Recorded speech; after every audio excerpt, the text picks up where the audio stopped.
আলেমদেরকে বলবো সরল হওয়া ভালো, এত সরল হওয়া ভালো না।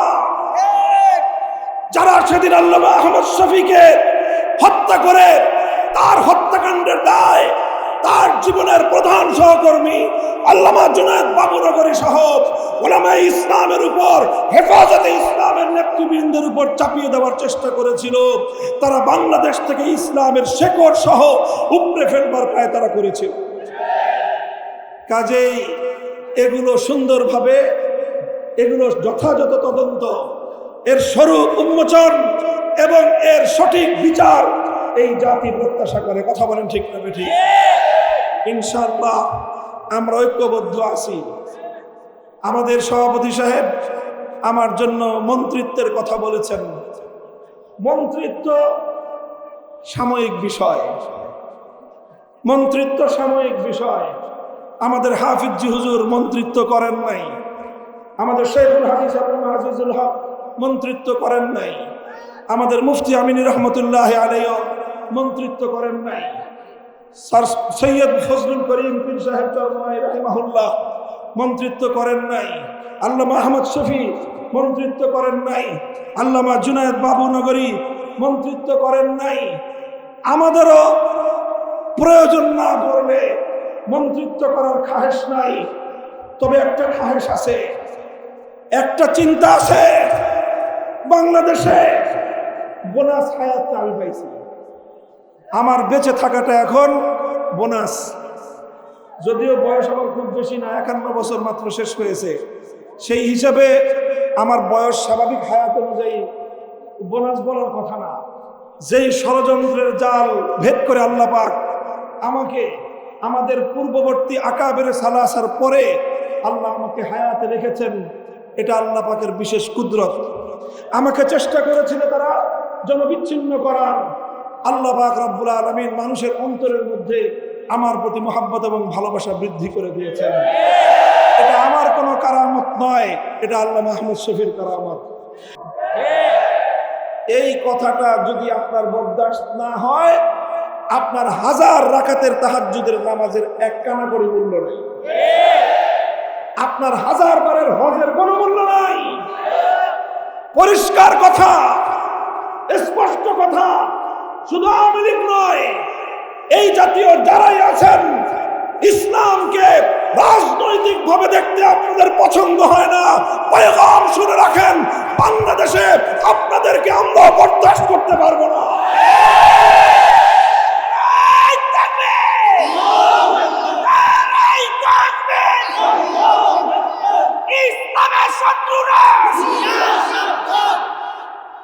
আমরা আমাদের মধ্যে কর্মবন্টন আছে, আলেম ওলামাদের মধ্যে।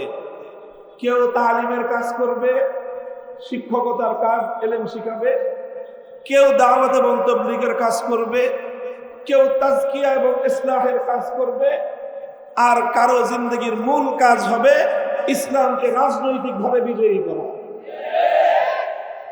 কাজেই কেউ যদি ইসলামী শিক্ষার বিরোধিতা করে সে যেরকম মুরতাদ, কেউ যদি ইসলামী দাওয়াতের বিরোধিতা করে সে যেমন মুরতাদ, কেউ যদি ইসলাহ এবং তাজকিয়ার বিরোধিতা করে সে যেরকম মুরতাদ, কেউ যদি ইসলামী রাজনীতির বিরোধিতা করে সেও মুরতাদ। এই প্রশ্নে কোনো আপোষ নাই, কোনো আপোষ নাই। আওয়ামী লীগ আর আওয়ামী লীগকে দেখা দেখি মাঝে মাঝে বিএনপিও এই কথা বলার চেষ্টা করে, এই কথা বলার চেষ্টা করে যে রাজনীতিতে ধর্মের প্রবেশের কোনো সুযোগ নাই। মনে রাখো, এই কথা যদি তোমরা পরিবর্তন না করো, এই কথা যদি পরিবর্তন না করো, আগামী দিনে বাংলাদেশ তোমাদের ব্যাপারে একই সিদ্ধান্ত নেবে। মনে রেখো, ইসলামের বিজয়ের এক বাতাস প্রবাহিত হয়েছে, সেই বাতাস ইমারতে ইসলামিয়া কায়েম করেছে। সেই হাওয়ায় দুলতে দুলতে আমেরিকার নেতৃত্বাধীন পশ্চিমা জগৎ পরাজয় মেনে নিয়েছে। গেছে, সেই বাতাসে দুলতে দুলতে হামাসের কাছে ইসরায়েল নতি স্বীকার করতে বাধ্য হবে। সেই হাওয়া বাংলার মাটিতে লেগেছে, ইনশাআল্লাহ ইসলাম বাংলাদেশের ক্ষমতা দখল করবে।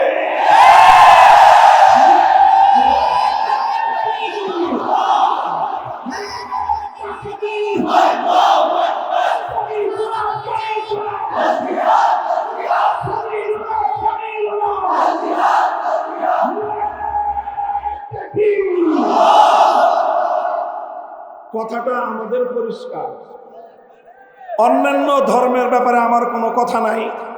আমি যতটুকু তুলনামূলক ধর্মতত্ত্ব নিয়ে পড়াশোনা করেছি, জেনেছি, শুনেছি, অন্য কোনো ধর্ম রাজনৈতিকভাবে বিজয়ী হওয়ার অভিলাষ রাখে না। এই জন্য ওই সকল ধর্মগুলো রাজনীতিতে থাকবে কি থাকবে না সেটা তাদের ধর্ম প্রণেতা যারা আছে, ধর্মের নিয়ন্ত্রক যারা আছে, অন্য সবগুলো ধর্ম নিয়ন্ত্রণ করে মানুষ। একমাত্র ইসলাম ধর্ম এমন যে তার নিয়ন্ত্রণের বাগডোর কোনো মানুষের হাতে নয়, বরং সেটা আল্লাহর হাতে। আল্লাহ যেভাবে ইসলামকে তরতিব দিয়েছেন, সেটআপ দিয়েছেন, এখানে কিয়ামত পর্যন্ত এক নক্তার পরিবর্তন করার সুযোগ কারো জন্য নাই। এবং ইসলামকে আল্লাহ পাক দুনিয়াতে রাজনৈতিকভাবেও বিজয়ী হওয়ার জন্য পাঠিয়েছেন। একটা কথা শেষ। 2 নম্বর কথা, হযরত রাসূল আকরাম সাল্লাল্লাহু আলাইহি ওয়াসাল্লামের মক্কা বিজয়ের সময়ের একটা ঘটনা আমি বলবো ছোট্ট করে। আল্লাহর নবী মক্কা বিজয়ের পরে আম্মা জান হযরত আয়েশা রাদিয়াল্লাহু আনহার কাছে নিজের একটা আকাঙ্ক্ষা ব্যক্ত করলেন, অভিব্যক্তি ব্যক্ত করলেন যে আমার মনে চায় আমি আল্লাহর ঘর বাইতুল্লাহ শরীফের মধ্যে 3টা পরিবর্তন আনি। কয়টা পরিবর্তন? 3টা।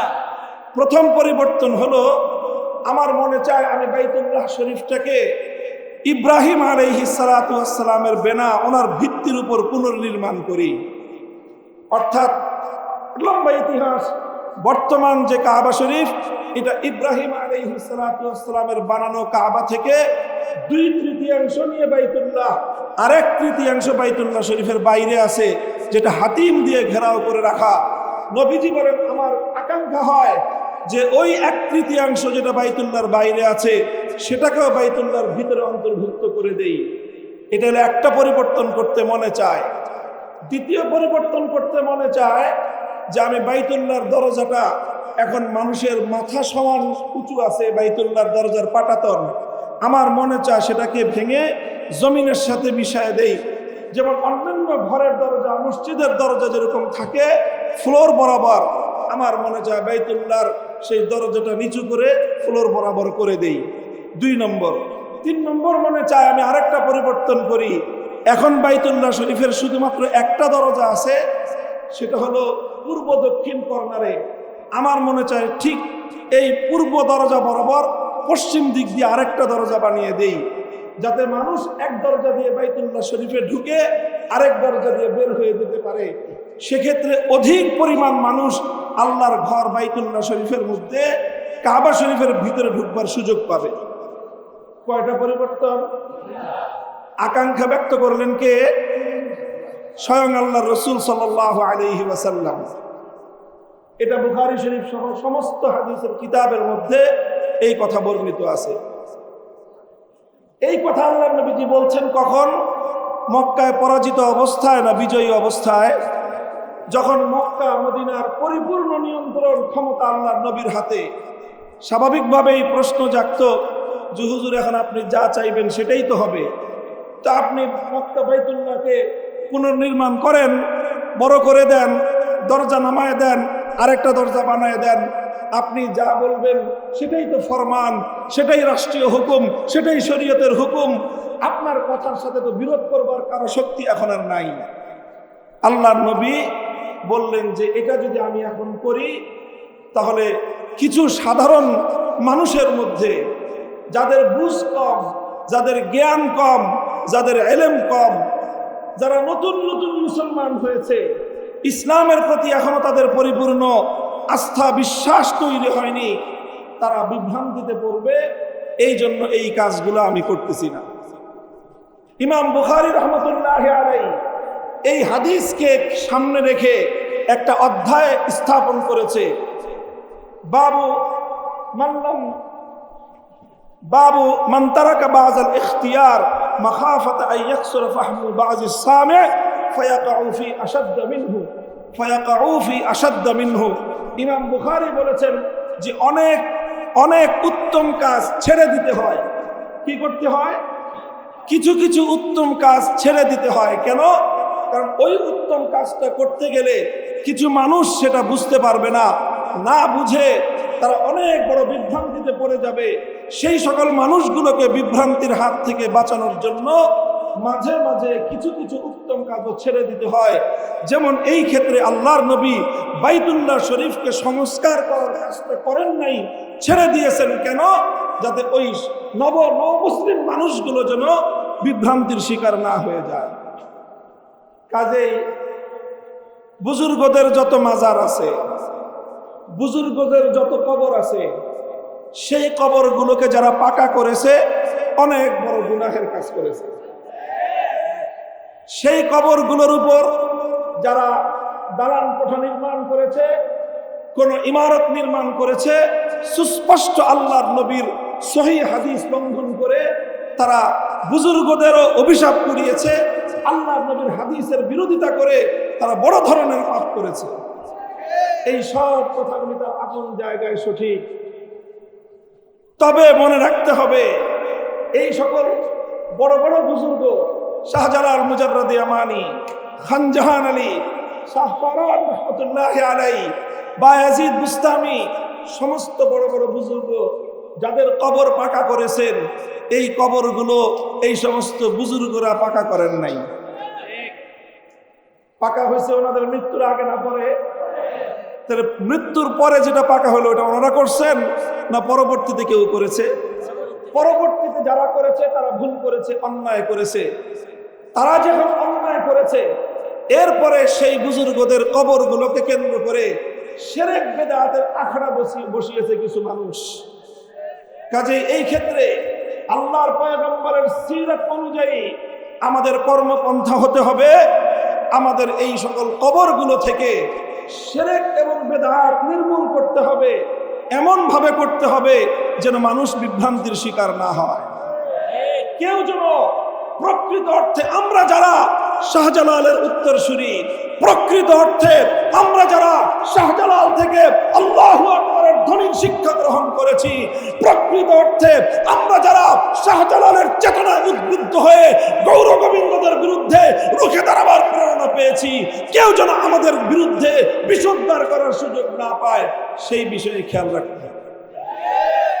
এজন্য বুজুর্গদের কবরগুলোর সঙ্গে এমন কোনো আচরণ করা যাবে না যাতে সাধারণ মানুষ, মূর্খ মানুষ, অজ্ঞ মানুষরাও মনে করতে পারে যে ইনারা বুজুর্গদের সঙ্গে বেয়াদবি করতেছে। এমন কোনো আচরণ করা যাবে না। বুজুর্গদের কবরকে বাদ দিয়ে আশেপাশে যত শিরক বিদআত আছে, এই সকল শিরক বিদআত এগুলোকে বন্ধ করার ব্যবস্থা করতে হবে। যারা গাঞ্জা খায়, বড় বড় বুজুর্গদের কবরে এই গাঞ্জাখুরি বন্ধ করতে হবে। নারী পুরুষের অবাধ মেলামেশার যে আয়োজন করে বুজুর্গদের কবরগুলোকে যারা অপবিত্র করছে, সেই অপবিত্র কর্মকাণ্ড বন্ধ করতে হবে। এই সকল কর্মকাণ্ড বন্ধ করার জন্য আমাদেরকে ধীর স্থির ধারাবাহিক পদক্ষেপ নিতে হবে। সরকারকে বলতে হবে পদক্ষেপ নেন। আপনারা তো এখন দাবি করেন জনগণের সরকার। এই দেশের অধিকাংশ ধর্মপ্রাণ মুসলমান সমস্ত বুজুর্গদের কবরকে কেন্দ্র করে সংগঠিত শিরক বিদআতের আখড়াকে তারা পছন্দ করে না। কাজেই এই সকল অপকর্ম বন্ধ করেন, বুজুর্গদের কবরগুলোকে এই নোংরামের হাত থেকে রক্ষা করেন।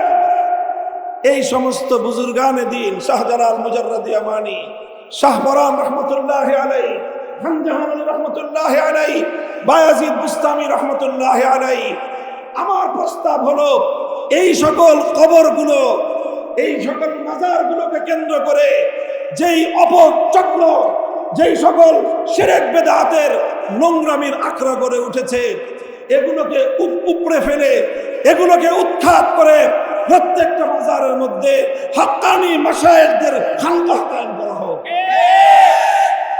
খালি ভেঙে দিলে হবে না, সাধারণ আখড়া ভেঙে দিলে কাজ শেষ হবে না। প্রত্যেকটা কবরের সেখানে খানকাহ কায়েম করে হাক্কানি সিলসিলার মাশায়েখদেরকে বসায় রাসূল আকরাম সাল্লাল্লাহু আলাইহি ওয়াসাল্লামের মৌল এক কর্মসূচি তাজকিয়া এবং ইসলাহের কাজ সেখান থেকে শুরু করতে হবে। বায়াত করেন, কাকে কোন মাজারে বসাবেন ঠিক করেন, কাকে কোন মাজারে। শাহজালাল মুজাররদে আমানের মাজারে এমন এক বুজুর্গ দিবেন যিনি শুধু তসবিহ জপে না, শাহজালাল মুজাররদে আমানের মতো গৌর গোবিন্দের বিরুদ্ধে জিহাদেও যেতে পারে। আর বাকিগুলো আপনার বলুন। আমি একটা কথা বলে দিলাম শুধু, ইনশাআল্লাহ ওলামায়ে কেরাম আমরা এইভাবে কাজ করব, কথা ঠিক। 3 নম্বর কথা আমার, এই সকল জায়গাগুলোতে আমরা ছাড় দিব, অন্যান্য জায়গাগুলোতে ধীরে স্থিরে আমরা পদক্ষেপ নিব। আমরা আল্লাহ রসুল সাল্লাল্লাহু আলাইহি ওয়াসাল্লামের যে কর্মপন্থা ছিল ধারাবাহিকভাবে ধীরে ধীরে তাদাররুজান মা'আত তাআন্নি ধীরে ধীরে আমরা এক একটা বিষয়কে পদক্ষেপ গ্রহণ করে বাস্তবায়নের দিকে অগ্রসর হয়ে যাব। শুধু একটা বিষয়ে কোনো নম্রতার সুযোগ আমাদের কাছে নাই, সেটা হলো আমার নবীর ইজ্জত। এখানে কোনো সুযোগ নাই। আল্লাহর কসম খেয়ে বলে, আমার পয়গম্বরের ইজ্জতের উপর আঘাতকারী আমার নবীকে যদি কেউ গালি দেয় এক মুহূর্তের জন্য আমার পয়গম্বরের ইজ্জতের প্রশ্নে কারো সঙ্গে আপোষ করা যাবে না।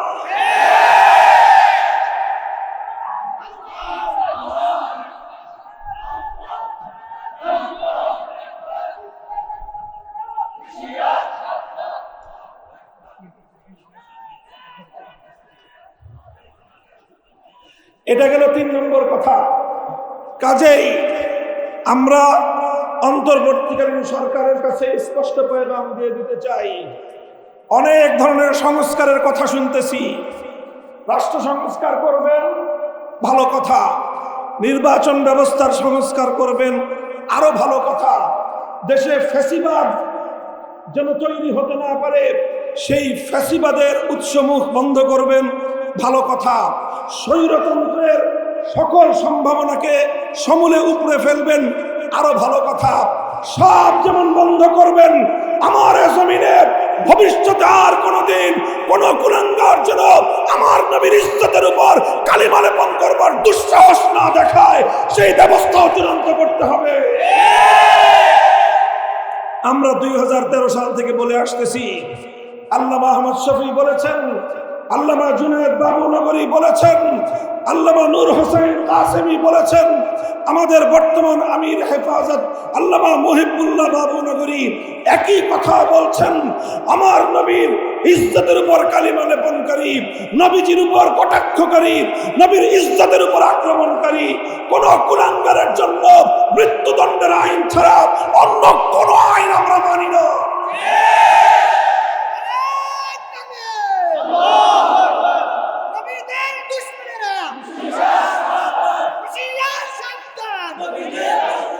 কাজেই এই কথা আমরা বলবো। মাঝে মাঝে এই যে সাম্প্রদায়িক সংঘাতের যে একটা আবহ তৈরি করা হয় অধিকাংশ ক্ষেত্রে, আমার নবীকে যদি কেউ গালি দেয় তার পূর্ববর্তী ধর্ম পরিচয় কি সেটা আমাদের বিবেচনা করার এক মুহূর্তের জন্য সময় নাই। তার নাম যদি রাজীব হায়দার হয়, তার ব্যাপারে আমাদের যেই করণীয় হবে, তার নাম যদি কোনো ঘোষ হয়, তার ব্যাপারে আমাদের ফয়সালা বিন্দুমাত্র ভিন্ন কিছু হবে না। আমার নবীর ইজ্জতের উপর কটাক্ষকারীর একটাই পরিচয়, নবীজির যে দুশ্মন তার একটাই পরিচয়, নবীজিকে যে গালি দেয় তার একটাই পরিচয়। তার কোনো ধর্ম পরিচয় নাই, তার কোনো রাজনৈতিক পরিচয় নাই, তার কোনো গোষ্ঠীর পরিচয় নাই, তার কোনো বর্ণের পরিচয় নাই, তার কোনো ভাষার পরিচয় নাই। আল্লাহর পয়গম্বরের 350 কোটি উম্মতের কাছে তার একটাই পরিচয়, সে গুস্তাখে রাসূল, সে নবীর উপর আক্রমণকারী, সে নবীর দুশ্মন, সে মানবতার দুশ্মন। তার একটাই শাস্তি, মৃত্যুদণ্ড কার্যকর করা।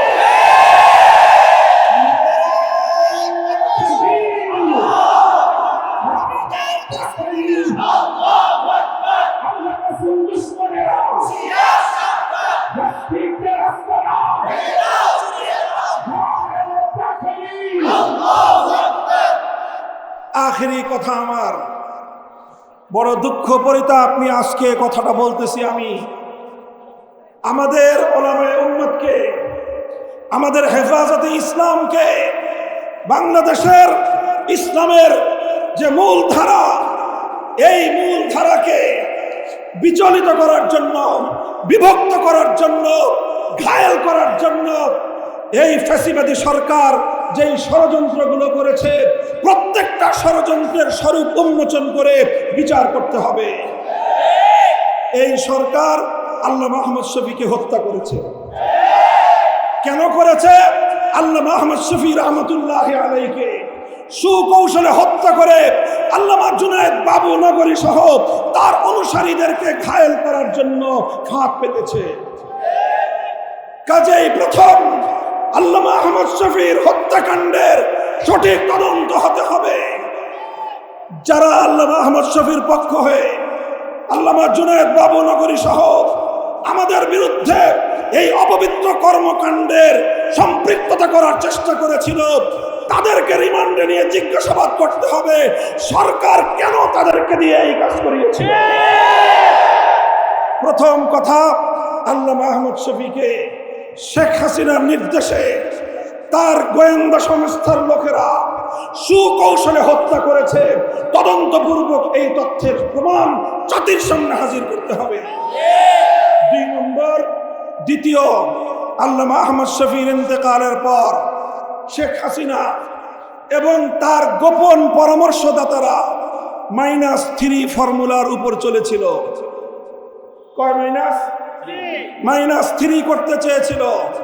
প্রথম মাইনাসের তালিকায় ছিলেন নূর হোসেন কাসেমী রাহিমাহুল্লাহ, দ্বিতীয় মাইনাসের তালিকায় ছিলেন আল্লামা জুনায়েদ বাবু নগরী রাহিমাহুল্লাহ, আর তৃতীয় মাইনাসের তালিকায় ছিলাম আমি অধম মামুনুল হক। তারা আল্লামা নূর হোসেন কাসেমীকে ষড়যন্ত্রমূলক ভাবে হাসপাতালে গিয়ে গোয়েন্দা সংস্থার লোকেরা হাসপাতালকে ব্ল্যাকমেইল করে, কবজা করে, নিয়ন্ত্রণ করে, কোন প্রাণঘাতী ঔষধ প্রয়োগ করে নূর হোসেন কাসেমীকে তারা হত্যা করেছে। সেই হত্যাকাণ্ডের সঠিক তদন্ত এবং বিচার করতে হবে।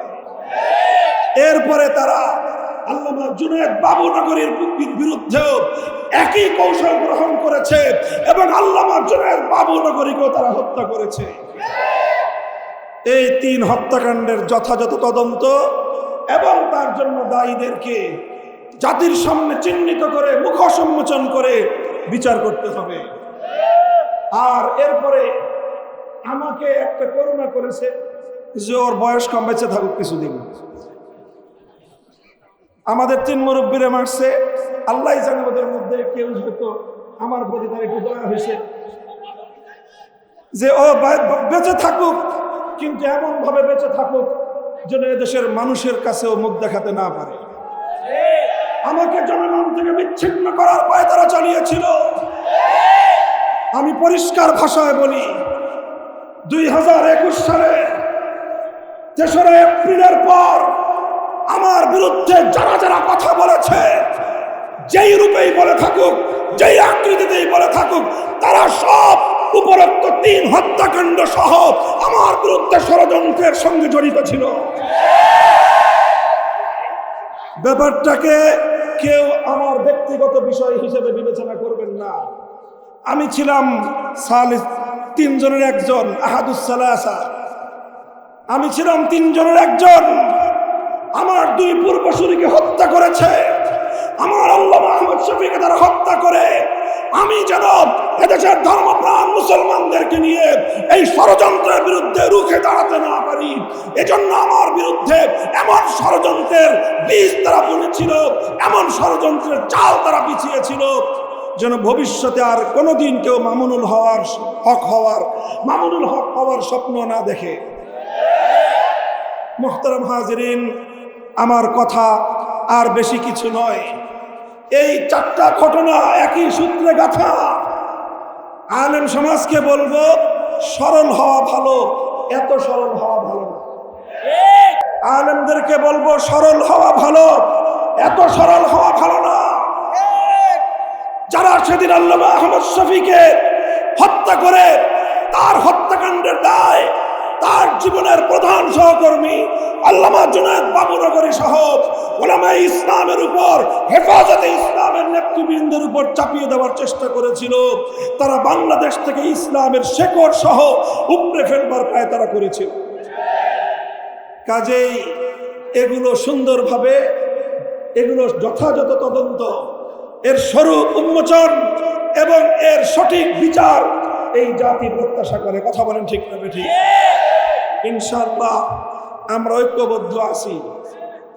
আমাদের সভাপতি সাহেব আমার জন্য মন্ত্রিত্বের কথা বলেছেন। মন্ত্রিত্ব সাময়িক বিষয়, মন্ত্রিত্ব সাময়িক বিষয়। আমাদের হাফিজ জি হুজুর মন্ত্রিত্ব করেন নাই, আমাদের শেখুল হাদিস আবু মাহজুজুল হক মন্ত্রিত্ব করেন নাই, আমাদের মুফতি আমিনী রহমতুল্লাহ আলাইহি মন্ত্রিত্ব করেন নাই, স্যার সৈয়দ ফজলুল করিম পীর সাহেব চরমনাই রাহিমাহুল্লাহ মন্ত্রিত্ব করেন নাই, আল্লামা আহমদ শফি মন্ত্রিত্ব করেন নাই, আল্লামা জুনায়েদ বাবুনগরী মন্ত্রিত্ব করেন নাই। আমাদেরও প্রয়োজন না পড়লে মন্ত্রিত্ব করার খাহেশ নাই।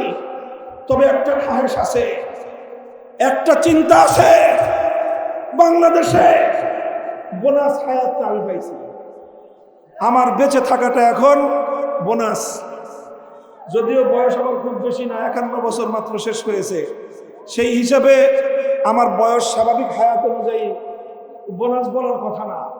যেই ষড়যন্ত্রের জাল ভেদ করে আল্লাহ পাক আমাকে আমাদের পূর্ববর্তী আকাবের সালাসার পরে আল্লাহ আমাকে হায়াতে রেখেছেন, এটা আল্লাহ পাকের বিশেষ কুদরত। আমাকে চেষ্টা করেছিল তারা যেন বিচ্ছিন্ন করার। আল্লাহ পাক রব্বুল আলামিন মানুষের অন্তরের মধ্যে আমার প্রতি মহব্বত এবং ভালোবাসা বৃদ্ধি করে দিয়েছেন। এটা আমার কোনো কারামত নয়, এটা আল্লামা আহমদ শফির কারামত, এটা আল্লামা জুনায়েদ বাবুনগরীর কারামত, এটা আল্লামা নূর হোসেন কাসিমের কারামত। তাদের এই হত্যাকাণ্ডের কথাটুকু জাতির সামনে তুলে ধরার জন্যই হয়তো আল্লাহ আমাকে বাঁচিয়ে রেখেছেন। পরিষ্কার বলতে চাই, পরিষ্কার বলতে চাই, জালিম ফ্যাসিবাদী স্বৈরাচারী হাসিনার আমলেও হকের মূল কথার ক্ষেত্রে আপোষ করার চিন্তা করি নাই। ভালো ভালো বুঝেছিলাম মরা বাপের মূর্তি বানায়েন না, ভালো হবে না। মানুষটা মারা গেছে এবং তাকে আমরা মুসলমানই মনে করি, কাজেই তার মূর্তি বানায় আল্লাহর সামনে তাকে লজ্জিত করেন না, জনগণের সামনে তাকে অপমান করার ব্যবস্থা করেন না। কথাটা ভালো লাগলো না আমাদের। আমার বিরুদ্ধে তিনি ক্ষিপ্ত হলেন, জাতীয় সংসদে তিনি আমার বিরুদ্ধে কথা বললেন, তার গোটা রাষ্ট্রযন্ত্রকে আমার বিরুদ্ধে লড়িয়ে দিলেন। ডিজিএফআই, এনএসআই সহ প্রত্যেকটা গোয়েন্দা সংস্থা যাদের কাজ ছিল রাষ্ট্রের নিরাপত্তা নিশ্চিত করা, সব কাজ বাদ দিয়ে তারা আমাদের আলেম সমাজকে জাতির সামনে হেয় প্রতিপন্ন করার জন্য তারা মাঠে নেমে নামলো। খালি কাদেরকে বরখাস্ত করতেছেন দেখতেছি আমরা। আমাদের ওই নাটকের সময় কারা কারা ছিল অনেকের চেহারা আমার মনে আছে। কারা কারা আদালতে আমাকে উঠানোর সময় আমার আইনজীবীকে পর্যন্ত হুমকি দিয়ে আদালতের কাঠগড়ায় আসতে দেন নাই, চেহারাগুলো আমার মনে আছে। আদালতে থাকবে বিচারক আর আইনজীবীরা। আমাকে আদালতে উঠানোর সময় সশস্ত্র বাহিনীর সদস্য সেখানে উপস্থিত কেন ছিল? প্রশ্নটা আজকে করলাম না, প্রয়োজন হলে ভবিষ্যতে করব। মনে রাখবেন, মনে রাখবেন, আলেম সমাজকে জাতির কাছ থেকে বিচ্ছিন্ন আপনারা করতে পারবেন না। কারণ ওলামায়ে কেরাম আল্লাহর জন্য কাজ করেন, আল্লাহর দ্বীনের জন্য কাজ করেন, হকের ঝান্ডা সমুন্নত করার জন্য কাজ করেন। জীবনের পরোয়া করার সময় নাই। বলে দিই, আবারও বলছি, হিন্দু ধর্মাবলম্বীরা তারা তাদের মন্দিরে মূর্তি কয়টা বানাবে সেটা নিয়ে আমাদের মাথা ব্যথা নাই। হ্যাঁ, একটা আফসোস আছে যে তারা সঠিক ধর্ম পেল না, ইসলাম ধর্ম গ্রহণ না করে জাহান্নামের পথে তারা চলতেছে, মনে ব্যথা আছে। কিন্তু তাদের মূর্তি নিয়ে আমাদের মাথা ব্যথা নাই। কিন্তু মুসলমানদের কোন জাতীয় স্থাপনায় রাষ্ট্রীয় সম্পদ ব্যয় করে মূর্তি বানাবেন, আমরা মুখে আঙুল দিয়ে চুষবো। ফ্যাসিস্ট হাসিনার আমলেও হয় নাই, ভবিষ্যতেও হবে না। বাংলাদেশে নতুন করে আর কোনদিন ভাস্কর্যের নামে মূর্তি সংস্কৃতি বাস্তবায়ন করতে দেব না। প্রস্তুত থাকবেন তো ইনশাআল্লাহ? হাম পাসবানে মিল্লাতে ইসলামিয়া, আমাদের কাজ হলো ইসলাম ধর্মের পাহারাদারি করা। হাফিজ হুজুর বলতেন যে তোমরা রাষ্ট্র চালাইতেছো, চালাও, ওটা নিয়ে কারাকারি করার খুব আগ্রহ আমাদের নাই। আমাদের জায়গাগুলোকে কাজ করার জন্য নির্বিঘ্ন পরিবেশ তোমরা রাখবা। আমাদের কোনো কাজের ব্যাপারে নাক গলাতে আসবে, সে নাক আমরা কেটে ফেলবো। আমার আগামী প্রজন্মের কোন সন্তানকে নাস্তিক্যবাদে দীক্ষিত করবার কোনো পায়তারা বরদাস্ত আমরা করব না। এই বিষয়গুলোকে বাদ দিতে হবে। আগামী প্রজন্ম যেন ইসলামের নবী মুহাম্মদ আরবি সাল্লাল্লাহু আলাইহি ওয়াসাল্লামের সিরাত এবং তার জীবন সম্পর্কে যেন জানতে পারে। এই ধরনের শিক্ষা কারিকুলাম এবং শিক্ষা সিলেবাস জাতীয় শিক্ষা ব্যবস্থায় অন্তর্ভুক্ত করতে হবে। এগুলো যদি করেন, ইসলাম ধর্মটা যদি নির্বিঘ্ন নিরাপদ থাকে, আমরা যারা আল্লাহর জমিনে আল্লাহর দ্বীনকে গালেব করে আন্দোলন করি, সংগ্রাম করি, রাজনীতি করি, আমাদের রাজনীতি নিয়ে যদি কারো অ্যালার্জি চুলকানি না থাকে, তার ব্যাপারেও আমরা জিরো টলারেন্স নীতিতে যাব না। কিন্তু যে আমার জমিনে ইসলামের নামে আল্লাহর জমিনে আল্লাহর দ্বীনকে বিজয়ী করবার রাজনীতির উপর আঙ্গুল তুলতে চাবে, সে আঙ্গুল আমরা ভেঙে ফেলবো। কথা পরিষ্কার? এটাই সিরাতুন নবী, এটাই সিরাতুন নবী। আমরা নরমের নরম থাকতে চাই, নম্রভাবে দ্বীনের দাওয়াত দিতে চাই। যদি কেউ আমাদেরকে বাধা দিতে আসে, তখন বাধার পাল্টা জবাব দিতে জানি। আল্লাহ পাক আমাদেরকে বুঝবার তৌফিক দান করেন। সিরাতুন নবীর সোনালী আদর্শ মোতাবেক আল্লাহ সমাজ গঠন করার তৌফিক আমাদেরকে দান